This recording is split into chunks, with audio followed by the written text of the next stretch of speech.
Welcome to Anantha TV.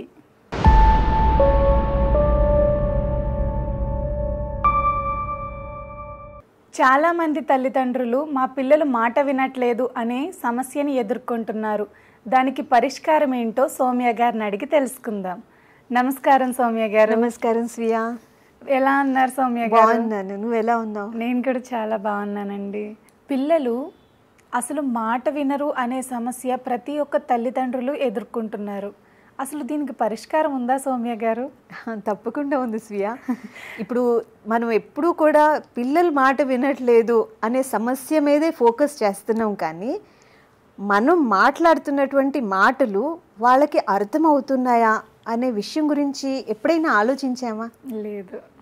ఇవాళ దాని గురించి డిస్కస్ చేద్దాం. ఓకే సౌమ్య గారు. ఎందుకంటే మనం ఒక ఫంక్షన్కి వెళ్ళామనుకోండి, లేదా ఏదైనా ఒక ప్రవచనానికి వెళ్ళాం, మనకి తెలియని భాషలో ప్రవచనం జరుగుతుంది. అప్పుడు మనం రియాక్ట్ అవుతామా ప్రవచనానికి? లేదు, వింటూ ఉంటాం అంతే. అంతే, ఏమీ అర్థం కాదు, వింటాం, మామూలుగా మళ్ళీ దానికి ఏం స్పందించి వచ్చేస్తాం. అదేవిధంగా మనం ఏదైనా పిల్లలకి ఒక విషయాన్ని ఎక్స్ప్లెయిన్ చేసినప్పుడు, ఎక్స్ప్రెస్ చేసినప్పుడు, అది వాళ్ళకి అర్థం అవ్వని భాషలో కనుక ఎక్స్ప్రెస్ చేస్తే వాళ్ళు దాన్ని వినరు. అర్థమయ్యేలా అసలు ఎలా చెప్పాలండి? అదే ఇప్పుడు మనం డిస్కస్ చేద్దాం. ముఖ్యంగా దీంట్లో ఏంటి అంటే, ఇంకొక ఎగ్జాంపుల్ కూడా తీసుకుందాం. మనం ఇప్పుడు ఒక స్పెక్స్ పెట్టుకుంటాం స్వియా, దానికి మొత్తం స్క్రాచెస్ ఉన్నాయనుకో, మనకి ప్రపంచం ఎలా కనిపిస్తుంది? మబ్బు మబ్బుగా కనిపిస్తుంది కదా. ప్రపంచంది ఫాల్టా? లేదు, మన స్పెక్స్ ఫాల్ట్. అంటే ఇక్కడ స్పెక్స్ అంటే మన ఆలోచన ధోరణి, దాని ఫాల్ట్ అన్నమాట. ఎప్పుడైతే మన ఆలోచన ధోరణి రాంగ్ ఉంటుందో అప్పుడు మనకి ప్రపంచం కూడా అదే విధంగా కనిపిస్తుంది. అలాగే మన పిల్లలు కనిపిస్తారు, అలాగే మన ఫ్యామిలీ మెంబర్స్ కనిపిస్తారు, మన ఫ్రెండ్స్ కనిపిస్తారు, కొలీగ్స్ కనిపిస్తారు. సో మనం ఏదైతే మన ఆలోచనలో కనుక ఏదైనా ఎర్రర్ ఉంటే మనకి ప్రపంచం కూడా ఎర్రర్ కనిపిస్తుంది. సో పిల్లలతో మాట్లాడేటప్పుడు కూడా మన ఆలోచనల్ని ఒక రైట్ డైరెక్షన్లో గైడ్ చేసుకోవాలన్నమాట. ముఖ్యంగా ఇప్పుడు ఎక్కువ దీంట్లో వచ్చే విషయం ఏంటి అని అంటే కాగ్నిటివ్ డిస్టార్షన్ అని అంటారు. దాని గురించి తెలుసుకుందాం. దాంట్లో మెయిన్ పాయింట్ ఏంటి అని అంటే, మనం ఏదైనా ఒక విషయాన్ని పిల్లలతో కానీ ఫ్యామిలీ మెంబర్స్తో కానీ చర్చ చేసేటప్పుడు ఓవర్ జనరలైజ్ చేసేస్తాం అనమాట. అంటే ఎలాగా, ఇది ఎప్పుడు ఇలానే ఉంది సమస్య, ప్రతిసారి అందరూ ఇట్లా జనరలైజ్ చేసేసి మనం మాట్లాడతాం. దాంతో ఏమవుతుంది, ఒక ఎగ్జాంపుల్ తీసుకుందాం. ఇప్పుడు పిల్లలకి మనం చెప్తాం, నువ్వు ఎప్పుడు చూసినా మొబైల్లోనే కనిపిస్తున్నావు, ఏమీ చేయట్లేదు, ఒట్టి మొబైలే పట్టుకుంటున్నావు, ఇలా అన్నామనుకోండి, పిల్లవాడు వచ్చే ఫస్ట్ ఆలోచన ఏముంటుంది చెప్పండి? చదివింది కనిపించట్లేదు మా అమ్మకి, చదివింది కనిపించట్లేదు, నేను తింటున్నది కనిపించట్లేదు, నేను స్నానం చేస్తున్నది కనిపించట్లేదు, మిగతా ఏమీ కనిపించట్లేదు, ఒట్టి మొబైల్ ఎలా పట్టుకుని ఉంటాను డే అంతా, ఎందుకని మా అమ్మ నన్ను ఇలా అంటుంది అనే ఆలోచనతో ఒక డిఫెన్సివ్ మోడ్లోకి వెళ్ళిపోతాడనమాట.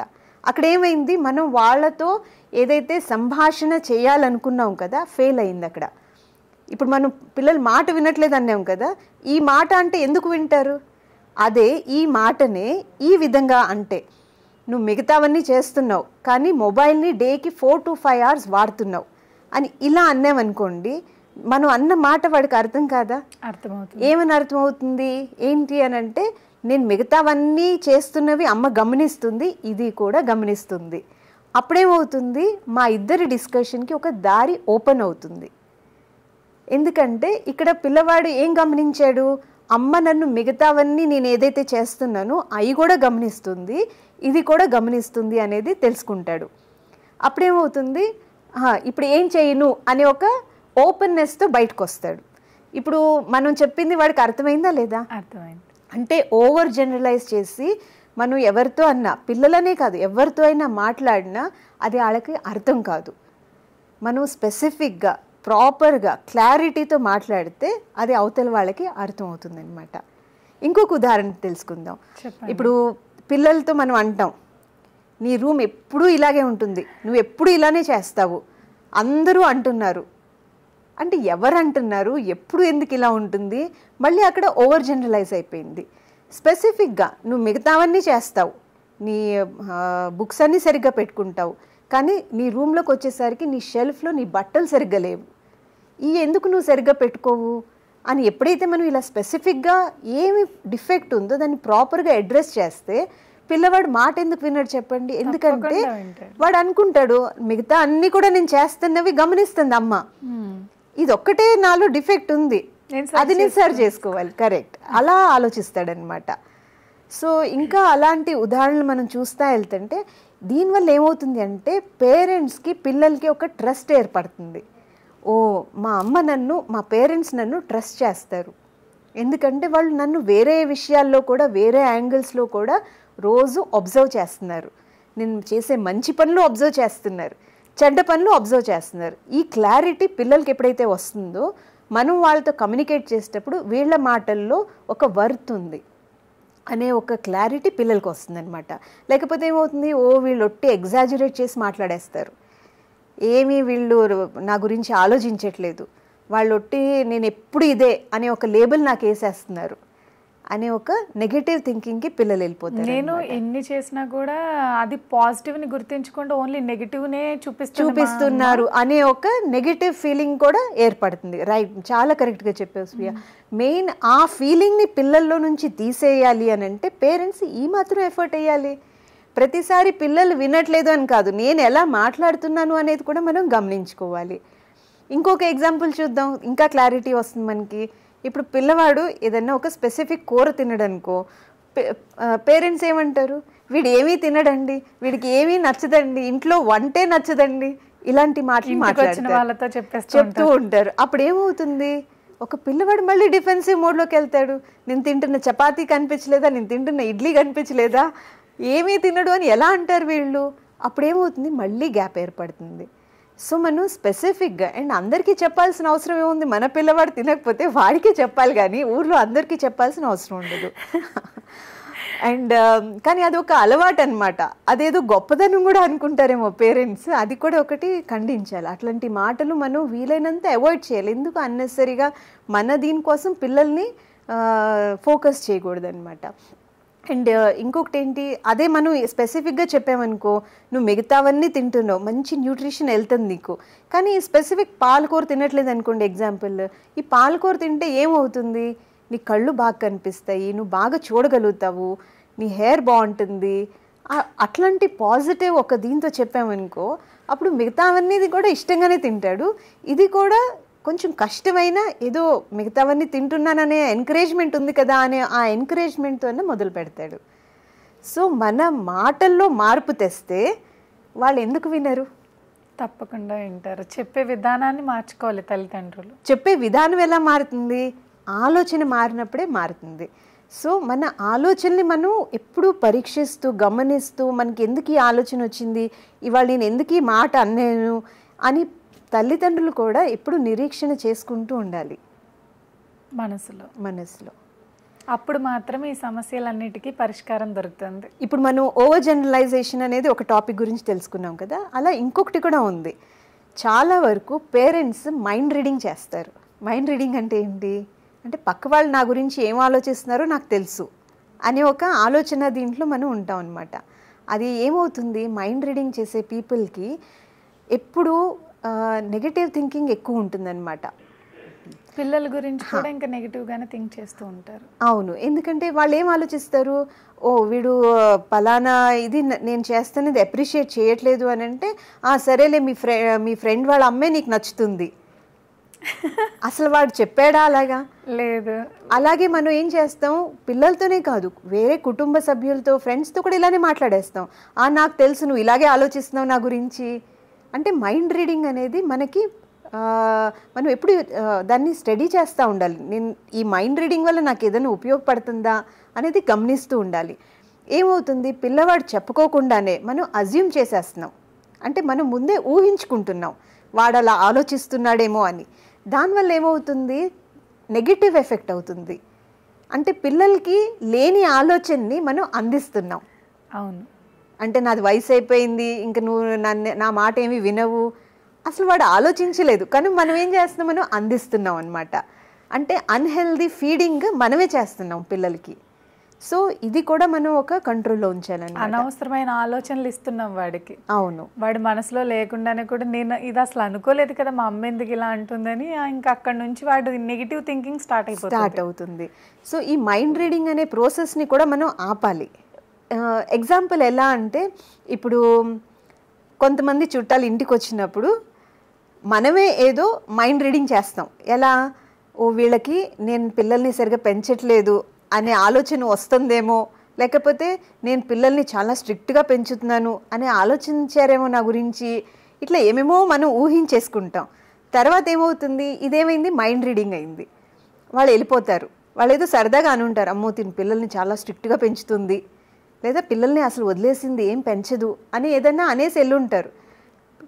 చుట్టాలు అక్కడ అనేసి వెళ్ళిపోయి ఉంటారు.